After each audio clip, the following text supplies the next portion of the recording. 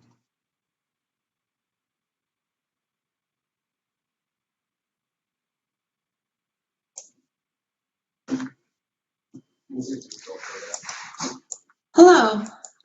Good day, esteemed members of the AB 3121 Task Force.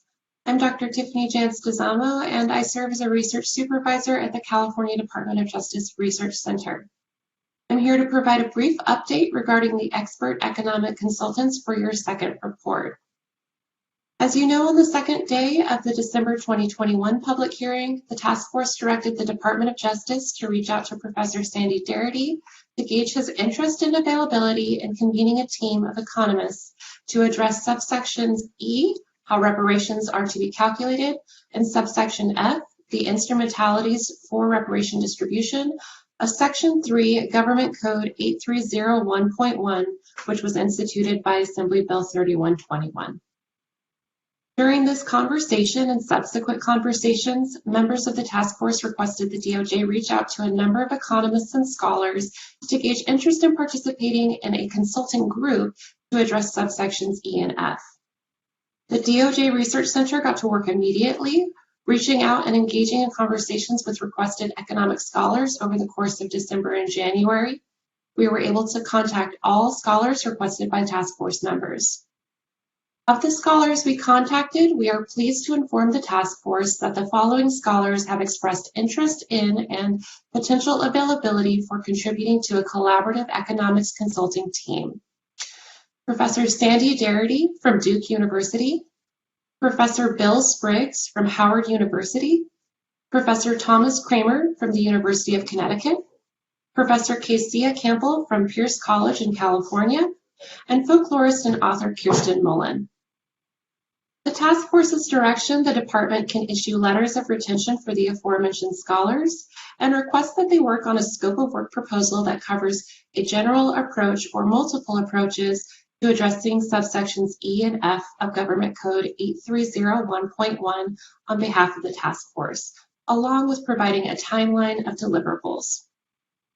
The scope of work would, of course, need to be presented, discussed, and voted on in a future meeting of the task force. And so in order to help develop the scope of work, the task force suggests that, or the department suggests that the task force consider designating one member of the task force or creating an advisory committee of 2 task force members to work with the department and the economics consulting group to coordinate this effort. Thank you for your time. We look forward to your continued direction and any questions you might have.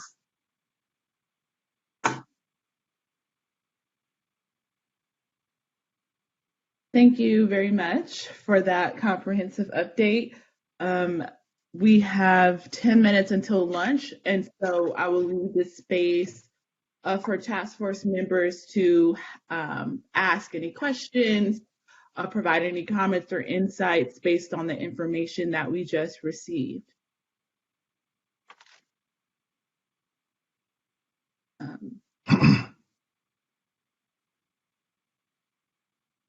We can also have a conversation as to Tiffany's suggestion, right, as to whether we want to, appoint one member or create an advisory committee that will work alongside these teams of economists if we decide to approve them.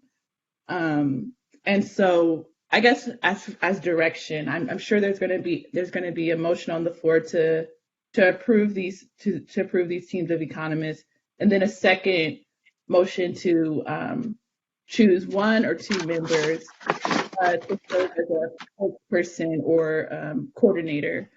And so I'll just repeat the names that Tiffany just mentioned. So Bill Spriggs or William Spriggs, he was one of our expert witnesses at our panel, at our hearing in October. And so was Thomas Kramer, Kesia Campbell, and then of course Sandy Darity and Kristen Mullen. Do y'all have any comments or about these people in particular? If not, I think in the interest of time, we can just put the motions on the floor and move the agenda along. Member Grills, you're recognized. Oh, Yeah. sorry, Member Grill, you're recognized. Thank you. I just want to get some clarification. So is the recommendation for us to consider a team, and this team would consist of Darity, Spriggs, Chamber, Campbell, and Mullins? Or is it that all of them are being considered for a decision to be made about one of them, and then one of them pulling together a team? I'm not clear. That for Member Grills. Yes, the recommendation was based on the direction we had received in December, which was to create a collaborative team. That is the inquiry that we sent to the scholars listed, whether they would be interested in participating in a collaborative team. And that is the inquiry to which they responded in the affirmative. So it would be a team of scholars. At this point, we can receive direction to have letters of retention, which can precede a formal contract in the event that you decide to reject the scope of work at a later date. We can cease to move forward with the contracting process. Alternatively, we can move forward with the contracting process if you would like. And so the people that are listed here are all economists, with the exception of Kirsten Mullins? The people who are mentioned here are mostly economists. I will note that Professor Thomas Kramer is a professor of public policy, and his training is in political science. Though he has some experience calculating reparations, as you saw in the testimony. And then Kirsten Mullen, as you noted, is not an economist. She is a folklorist and author. And so what are we using as criteria for qualifying to be part of a panel of economists, and we have people who don't have a background in economics? I can see the argument for Professor Kramer, but I'm unclear about for Mrs. Mullen. Yes, If I could, go ahead, sorry. I'm sorry, if I could interject. Member Grills, my understanding is that the names that were members of the task force, so ultimately the task force would determine based on the qualifications of these individuals whether they choose to issue retention letters to those individuals to be part of this collaborative team. So I think that's kind of the genesis of why these people were selected. They were selected by one or more individuals from the task force. And then for this group of for this economics panel of folks, is there someone who will be designated as like the lead person who's organizing the entire process that they're going to undertake? I believe that, and that this kind of goes to part two of the options that you're presented with today. If there's an advisory committee formed from the task force, then you all can make that decision and even designate which of the individuals who you choose to retain should serve in that capacity.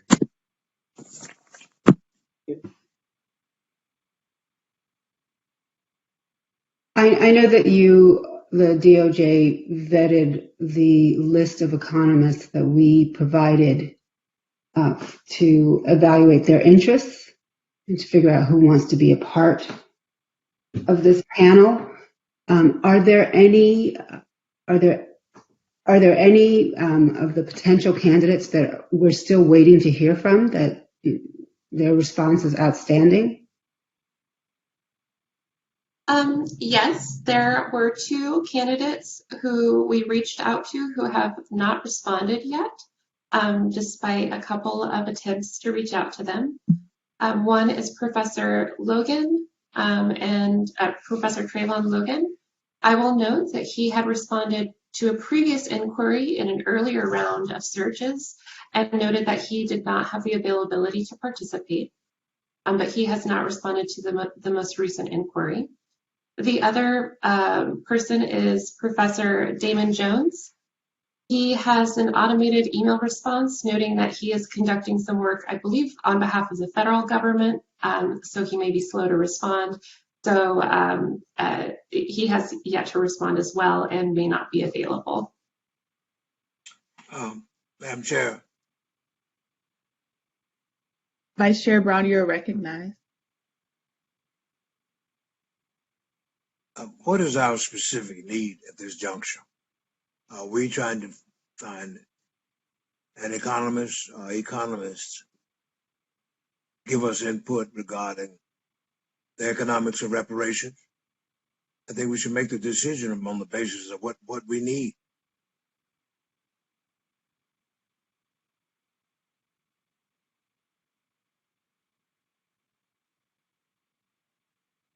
So just to again clarify to Dr. Brown's point, this team has been tasked with satisfying sections E and F, which again detail how reparations will be calculated and the instrumentalities of how reparations would be distributed.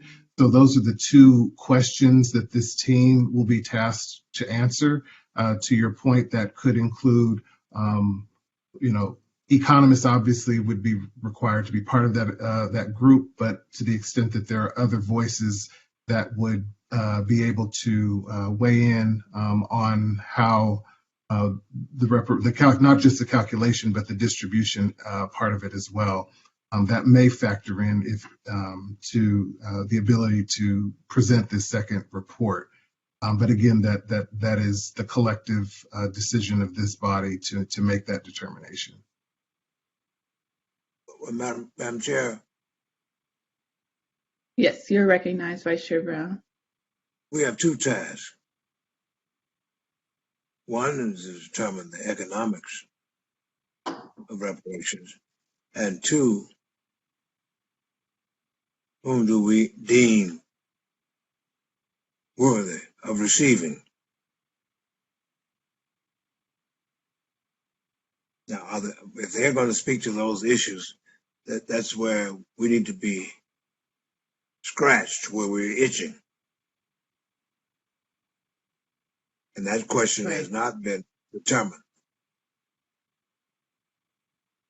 Right, exactly. So as Damon alluded to in the AB 3121 legislative bill text, it provides that the task force has to ascertain, in consideration of our findings, any form of compensation to African Americans, with the special consideration for African Americans who are descendants of persons enslaved in the United States is calculated. And in addition to that, we must also, ascertain what form of compensation should be awarded, through what instrumentalities, and who should be eligible for such compensation. And so the economic consultant or economic consultant team would be tasked with assisting the task force with ascertaining those 2 points.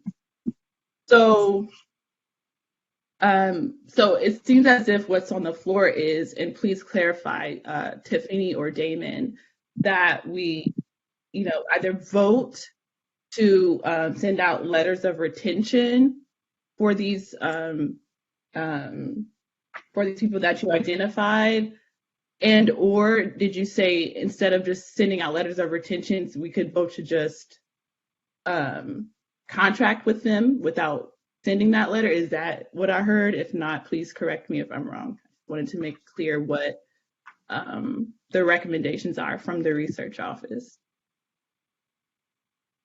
Yes, to clarify, the option presented originally was to approve retention letters going to the aforementioned scholars. An alternative option is to approve moving forward with the contracting process before the scope of work is presented. The original proposal was the letters of retention And then following the presentation of a scope of work, the task force decided they'd like to move forward with a contract and approve the scope of work. Did that answer your question? Yes.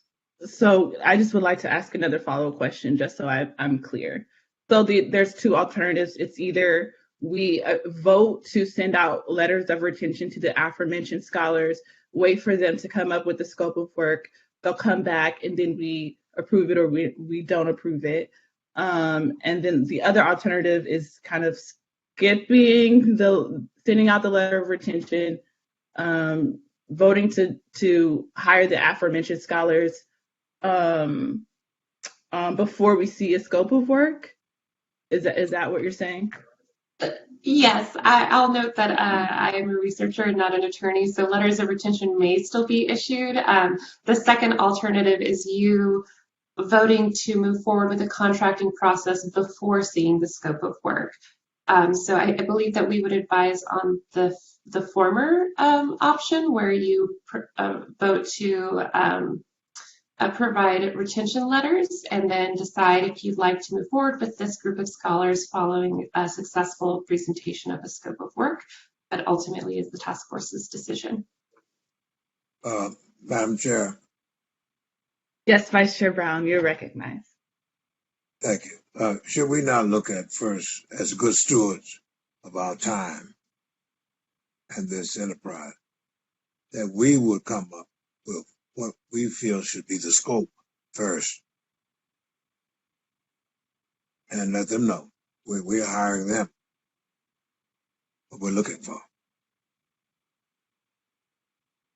If I may, Chair Moore, to Dr. Brown's point, if the task force authorizes the issuance of the retention letters, the advisory committee that we are suggesting would be helpful, comprised of members of the task force, would work with these experts in developing the scope of work. My understanding is that they already have questions concerning the scope of work, and that the answers to those questions can only come from you all. And so it would be a collaborative process that the task force would work directly with the experts on defining the scope of work that satisfies the two subsections that we referenced earlier about the calculation and the distribution of reparations. Yeah. Member Holder, you're recognized. Yeah, this is such a foundational, critical issue.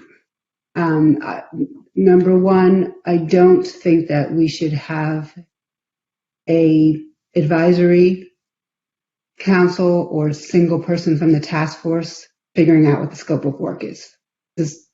Because this goes to all of the most critical issues that we need to decide as a body representing different points of view. So I don't accept that recommendation. The other thing, I have a great deal of discomfort with the limited number of experts who we have options for to be on this panel. I do think in terms of calculating, which is going to be the critical work of this panel, it needs to be economists. It needs to be a group of economists with expertise in doing this sort of quantifying and calculating operation. And I also have discomfort with the fact that some of the folks who have been selected as potential people for this panel are coming to that body with sort of a prejudgment about how reparations should be distributed and to whom it should be distributed. And I'm just being very transparent about my discomfort about that, because I think in terms of who is eligible for reparations, that is for the task force to decide. And I am not comfortable with having economists or experts who already have a strong opinion or strong prejudgment about that.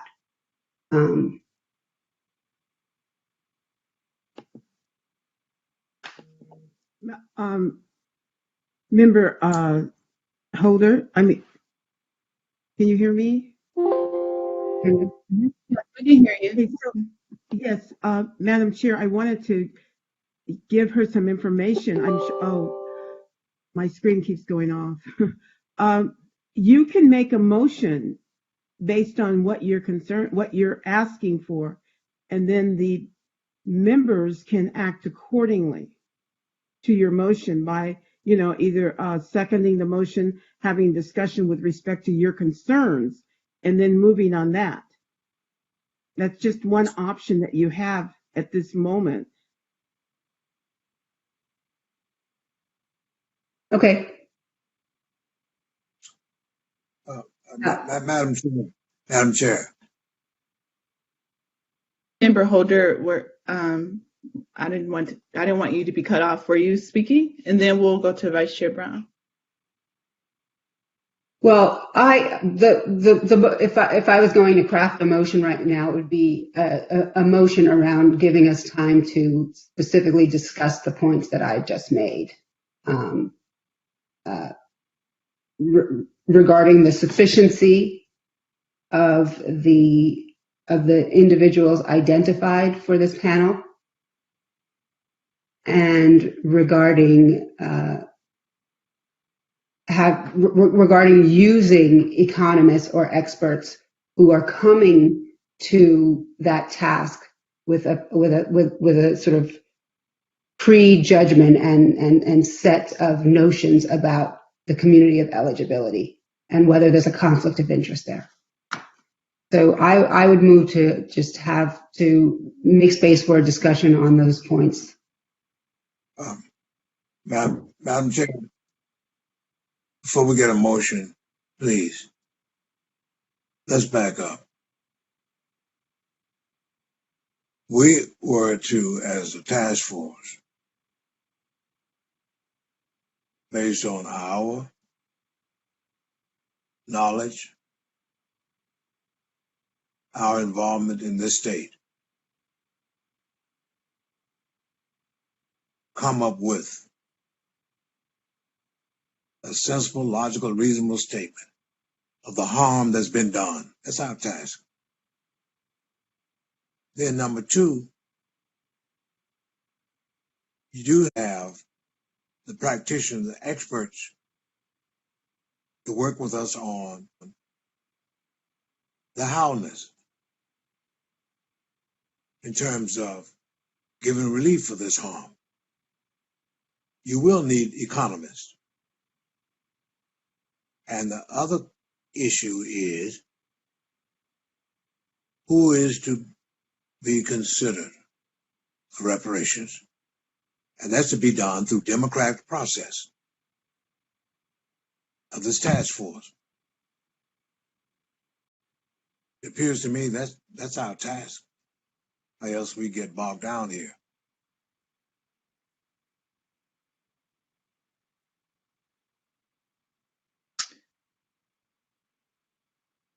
Okay, thank you. Yes, sorry, go ahead.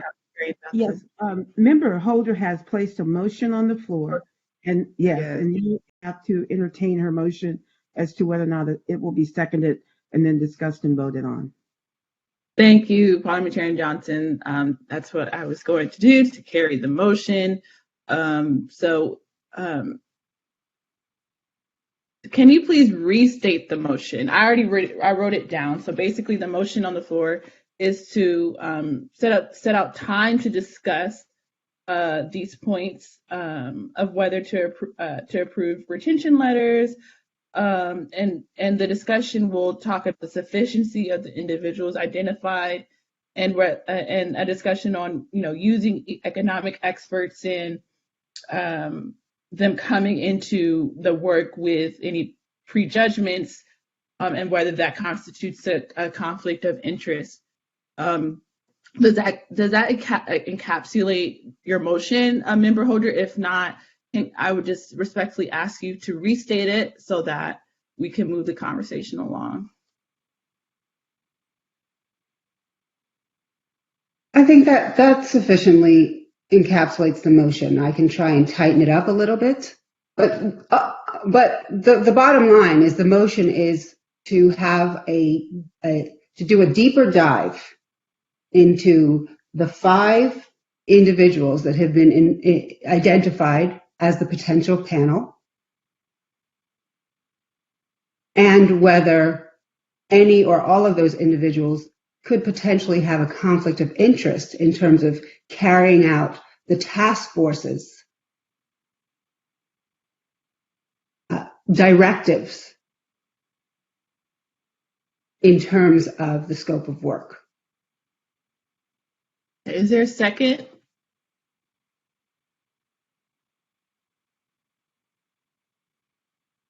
A second.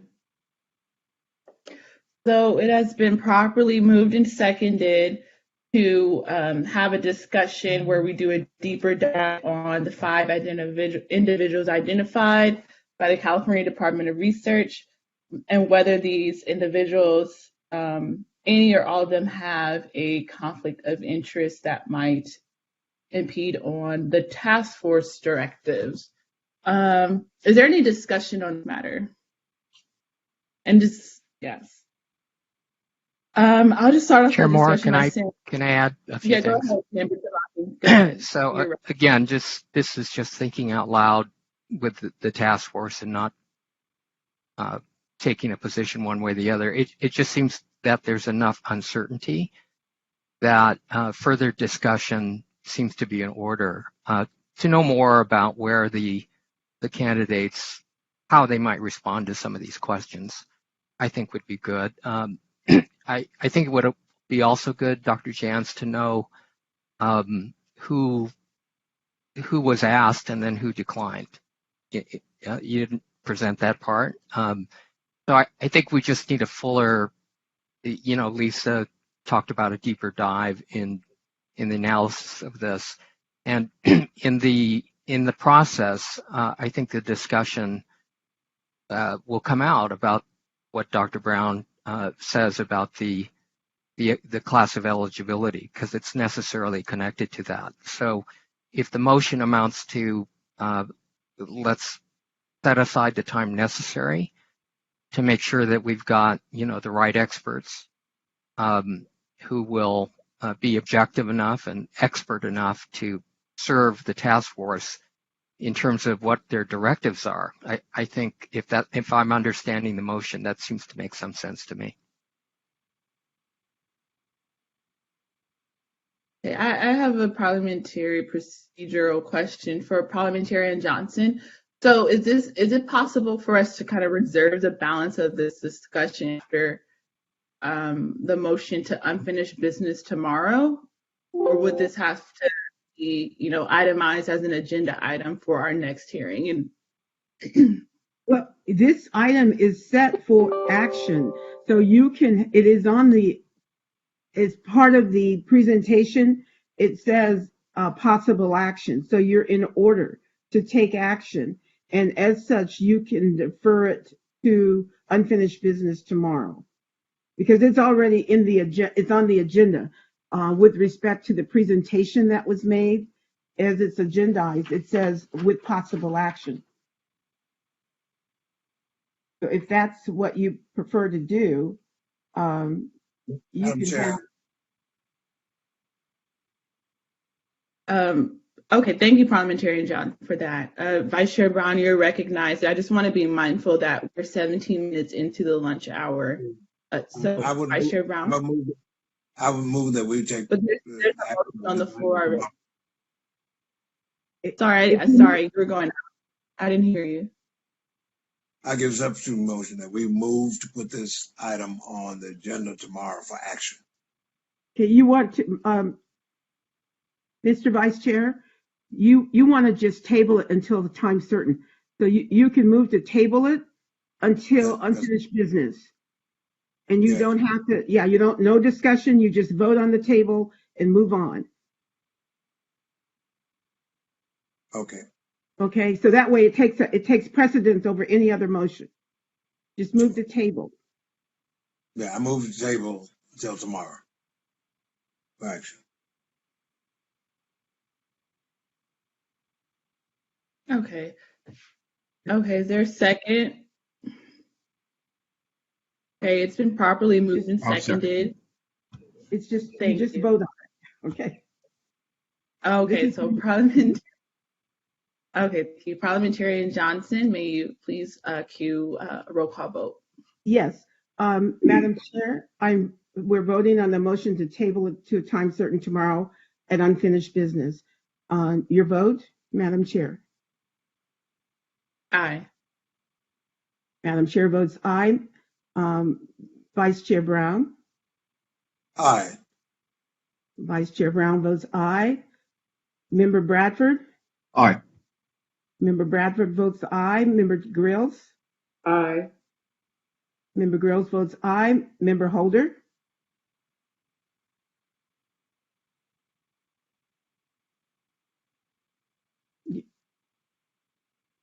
Member Holder. Aye. Oh, okay. Member Jones Sawyer. Okay. Member Lewis. Aye. Member Lewis votes aye. Member Tamaki. Aye. Member Tamaki votes aye. Member Montgomery Steppe. Aye. Member Montgomery Steppe votes aye. Madam Chair, 8 members voted. There were 8 ayes, no nays. Thank you, Parliamentarian Johnson. There are 8 ayes and 0 nays. So the aye has it and the motion carries. We will continue this discussion tomorrow under the unfinished business portion. Okay, so it is 12:20. Thank you all members of the public and esteemed task force members for your patience. So we will reconvene back at 1 p.m. for the discussion on community of eligibility with our esteemed guest, Secretary of State, Dr. Shirley Weber. Thank you.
out this is what is and what is not. Otherwise, you will spend your whole time talking eligibility.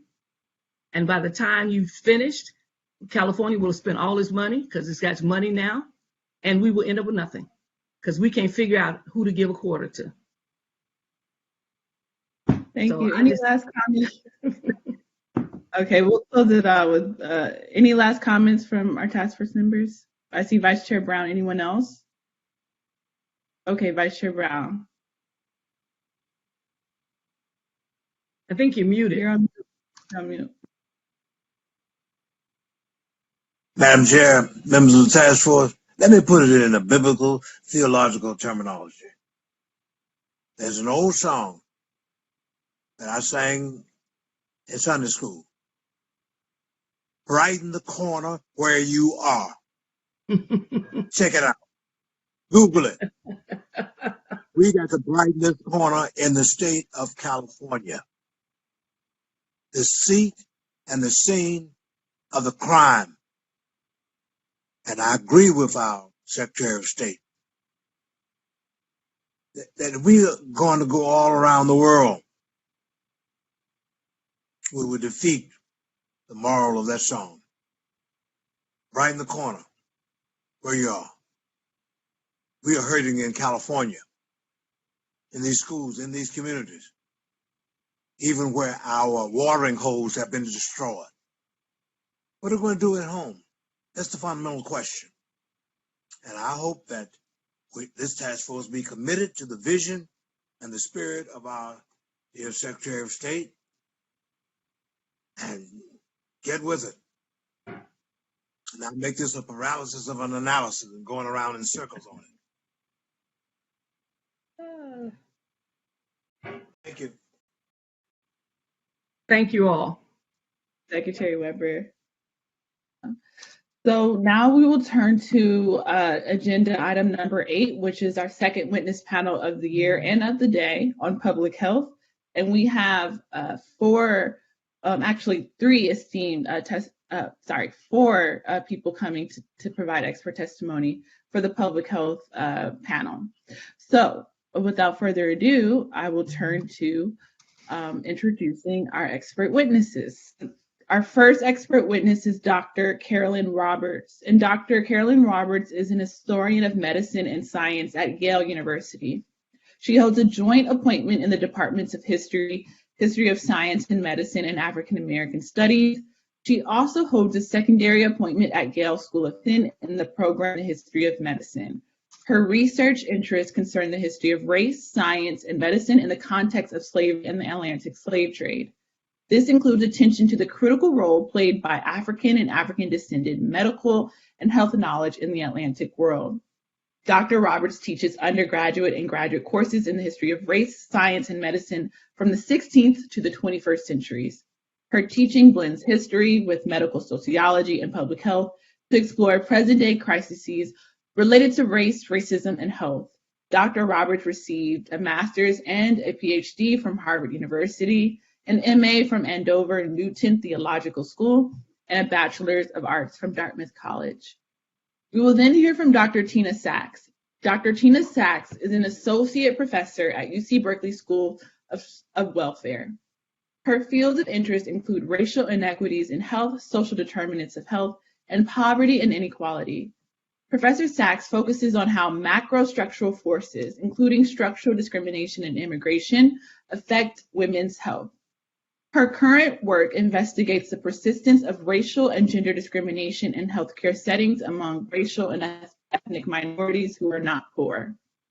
She published a book on this subject entitled Invisible Visits: Black Middle-Class Women in the American Healthcare System, and her next major project explores the implications of the infamous U.S. Public Health Service Tuskegee syphilis study on the study's direct descendants. We will then hear from Brett Andrews. Brett Andrews has served as the Chief Executive Officer of San Francisco's based PRC since 2003, whose mission is to help some of the city's most vulnerable people affected by poverty, HIV and AIDS, substance abuse, and mental health issues realize their full potential by providing health and human services to help reclaim their lives. Brett is a co-chair of the San Francisco Human Services Network and is an active leader within the SF HIV/AIDS Provider Network. Our City, Our Home Oversight Committee, the San Francisco Economic Recovery Task Force, and the San Francisco Business Times Leadership Trust. Since 2019, Brett has convened the Black Leadership Council, a collection of San Francisco-based Black leaders across local government and human services organizations and other sectors. The council has developed a suite of statewide public policy proposals to improve economic and social conditions for Black Californians. And last but not least, we will hear from Melissa Jones. Melissa Jones is the executive director of the Bay Area Regional Health Inequities Initiative. She is passionate about creating the conditions that increase quality of life and makes life more fair for more people. Her work focuses on the intersection of social determinants of health, social inequality, and well-being. Her experience includes work in municipal government and nonprofits in the Bay Area's large and small cities. Melissa is an active community member in Oakland and also serves on the Association of Bay Area Governments Regional Planning Committee, which advises on regional planning issues. Without further ado, I will turn to Dr. Carolyn Roberts.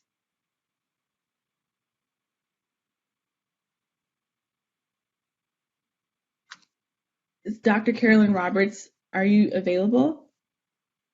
If not, we can go to Dr. Tina Sachs. And I'll also be mindful of the time. We may have to go into our break period.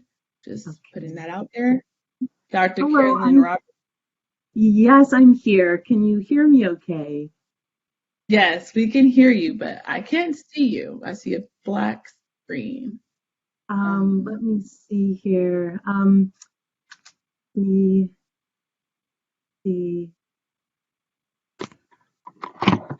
Oh, great. See you and hear you. Oh, good. Wonderful. So thank You can you. begin. Thank you so much. And thank you to the task force for inviting me to participate in these very important hearings. So this afternoon, I will be discussing the broken relationship between African Americans and the U.S. healthcare system from an historical perspective. And of course, in 15 minutes, this must be necessarily broad, but it's important for us to recognize that many critical issues that we're wrestling with today have long, old, and deep historical roots. These include racial bias and disparate treatment in medicine, race-based medicine, and medical exploitation. So in our historical analysis, we must consider not only American slavery and its afterlives, but also the transatlantic slave trade. Next slide, please. The transatlantic slave trade was the largest forced oceanic migration in human history, and it presented a healthcare challenge that had never existed before.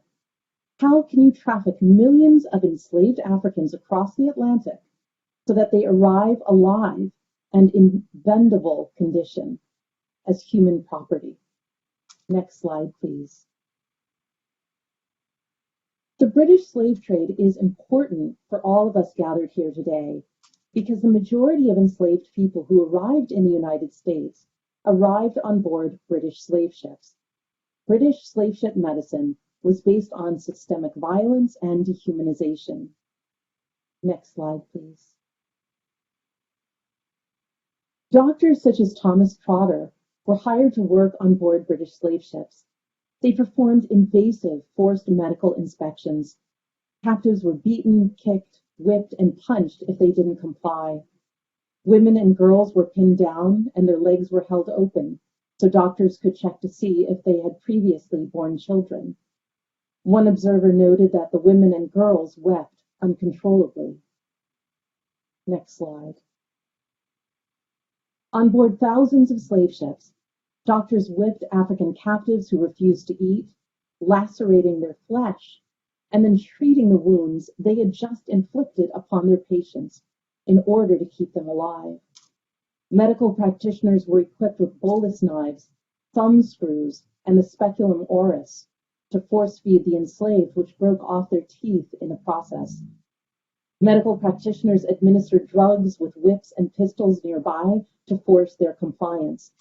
They were expected to compel life by any means necessary. Next slide, please. Dr. Isaac Wilson testified before the British Parliament the following. While whipping enslaved people who refused to eat, they smiled at him and said, "Presently, we shall be no more."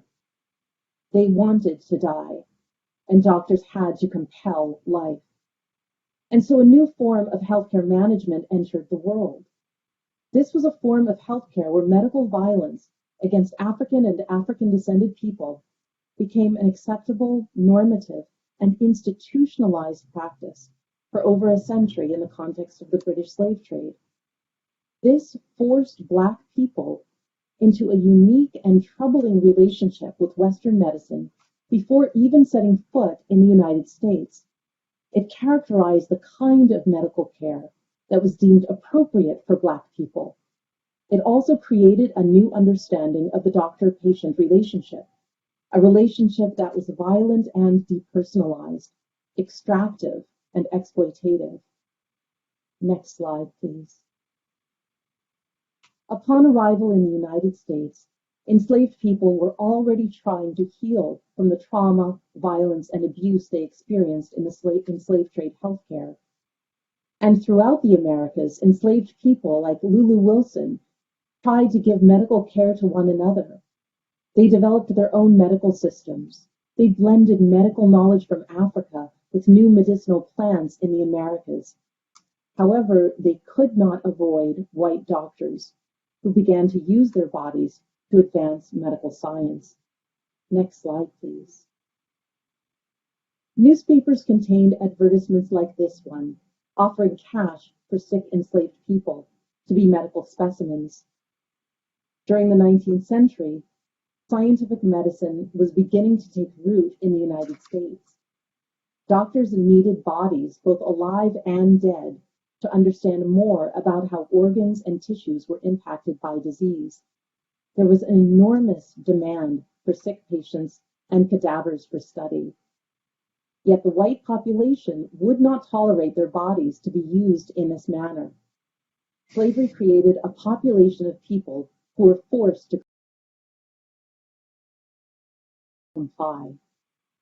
Next slide, please. Narrative that was written by an enslaved man named John Brown, who was subjected to painful medical experiments. Yet John Brown was not alone. A slave named Sam was pinned down into a chair by 5 physicians so that his lower jawbone could be removed without anesthesia. Dr. Walter Jones in Virginia poured boiling water on naked enslaved pneumonia patients at 4-hour intervals.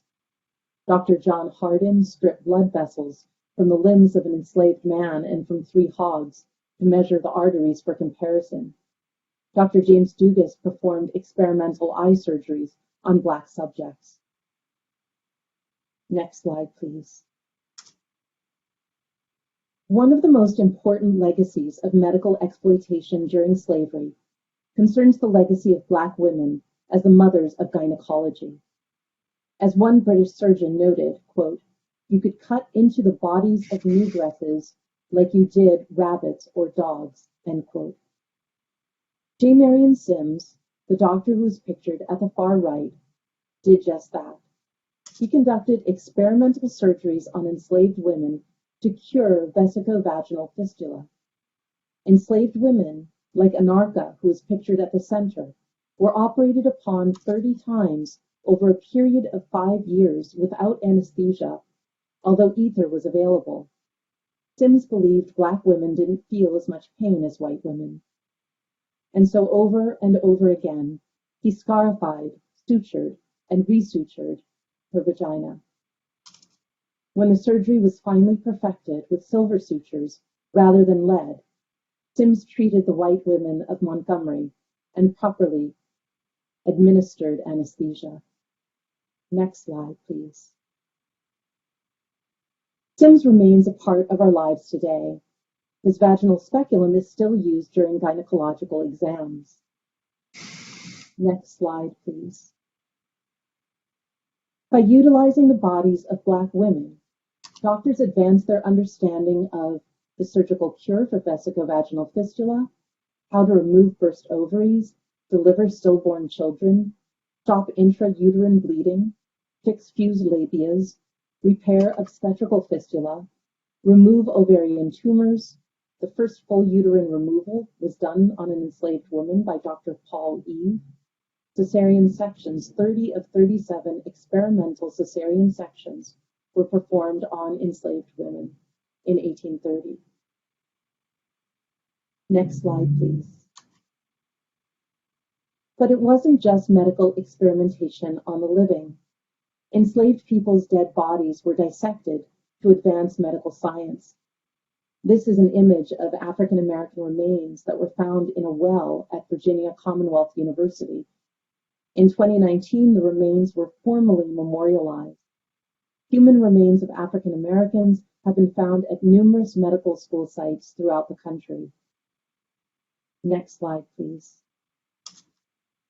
Here's another advertisement from the Charleston Mercury, and this one reads, "No place in the United States offers as great opportunities for the acquisition of anatomical knowledge, subjects being obtained from among the colored population in sufficient numbers for every purpose and proper dissections carried on without offending any individuals in the community." Next slide, please. Harriet Martineau visited Baltimore and noted similarly that the bodies of colored people exclusively are taken for dissection because the whites do not like it and the colored people cannot resist. Enslaved people's bodies became part of a lucrative national cadaver trade that shuttled Black people's bodies from Texas to New Hampshire. As historian Dinah Ramey Berry writes, few enslaved people rested in peace. Death did not end their commodification. I will now show one photograph of a dissection, and I would just ask you to please avert your eyes as necessary because this is gruesome. Next slide, please.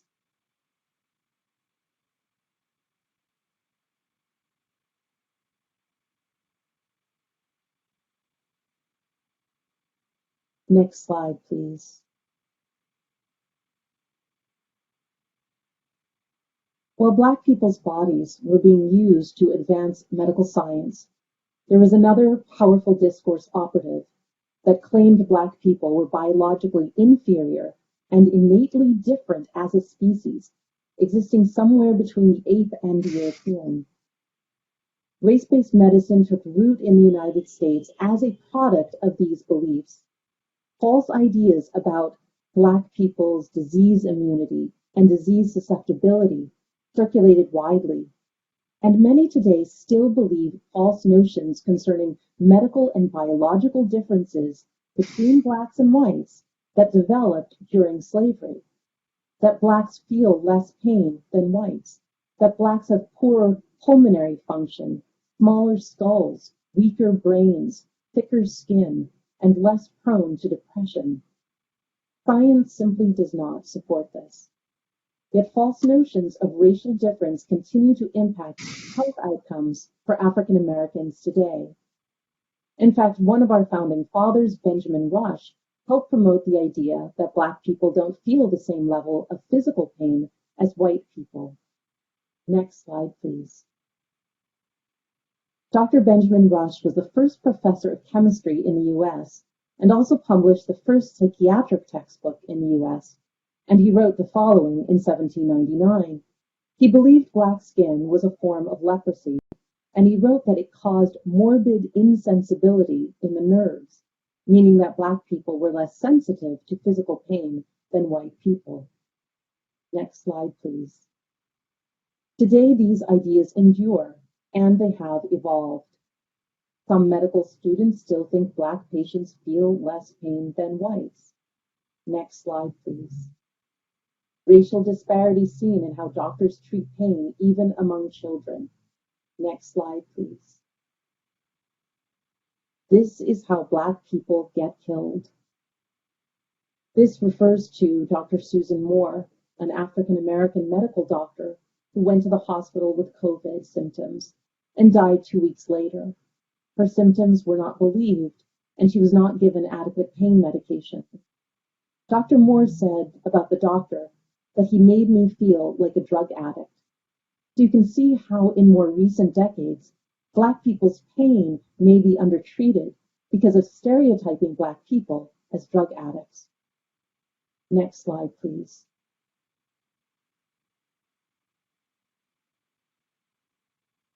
Slavery and the slave trade are crucial centuries for understanding this history of harm, where racial bias, disparate medical treatment, race-based medicine, and medical exploitation began to take root. Many who are listening to this hearing know how the story would continue into the 20th century and beyond. It may be part of your own family histories. Some of you may have experienced segregated healthcare in various parts of the country, whether by Jim Crow law or Jim Crow custom. Some of you may have been subjected to state-sanctioned sterilization. Some of you may know of Tuskegee, of grave robbing, of Henrietta Lacks, and so much more. And on the flip side, some of you may be among the African American healthcare providers and research scientists who have stepped into the breach for over 100 years, seeking to give equitable, compassionate care. You see, we have always fought back mightily. We can travel across time through history and recognize a troubling continuity of racial bias, disparate treatment, race-based medicine, and medical exploitation. If we are honest, we will acknowledge that when it comes to African Americans and the U.S. healthcare system, the relationship was broken from the very beginning. African American health has been compromised and under assault from many aspects of our society, but we must have the courage to look directly at our healthcare system as being complicit in this long history of harm. Ideas of Black inferiority continue to shape the medical care that African Americans receive. Biases and stereotypes continue to result in disparate treatment. Black women die because we are not listened to. Our pain is not taken seriously, as we can see with the crisis in Black maternal mortality.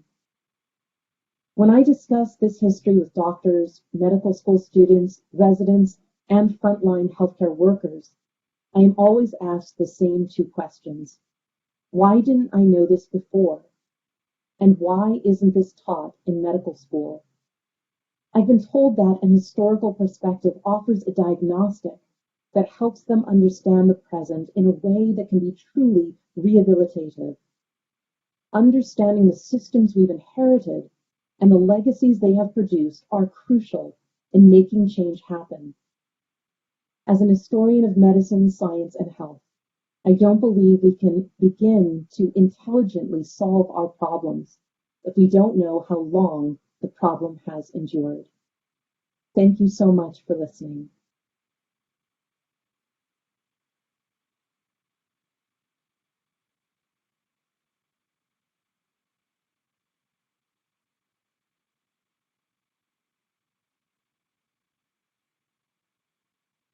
Dr. Roberts, for that incredibly moving and informative testimony. Thank you for also honoring enslaved African women and their, forced contributions to the state of medicine we have today. So thank you for that. Dr. Tina Sachs, you are recognized and you may begin when you are ready.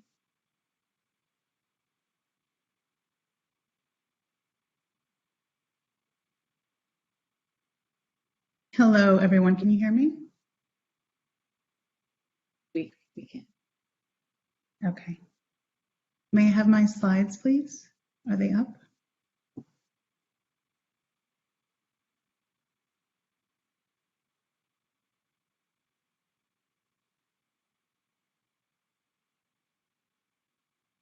Thank you so much.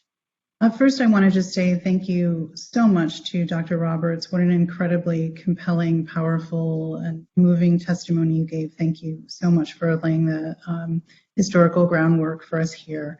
I also want to thank the task force for this also just incredibly powerful work that you are doing. Thank you so much for your continued commitment to the well-being of Black people, to African Americans, and thank you for doing this for the culture. I so deeply appreciate this, and I'm honored to be here. Next slide, please. So what I want to do today is tell a story. I want to tell us a story about health inequities among Black Californians in particular. Try to connect this story to the history of chattel slavery and to the present of anti-Blackness, and then try to bring us into a bit of a discussion of what repair might look like. I know that that is absolutely your charge and you are much more expert than I am, but I wanted to share a few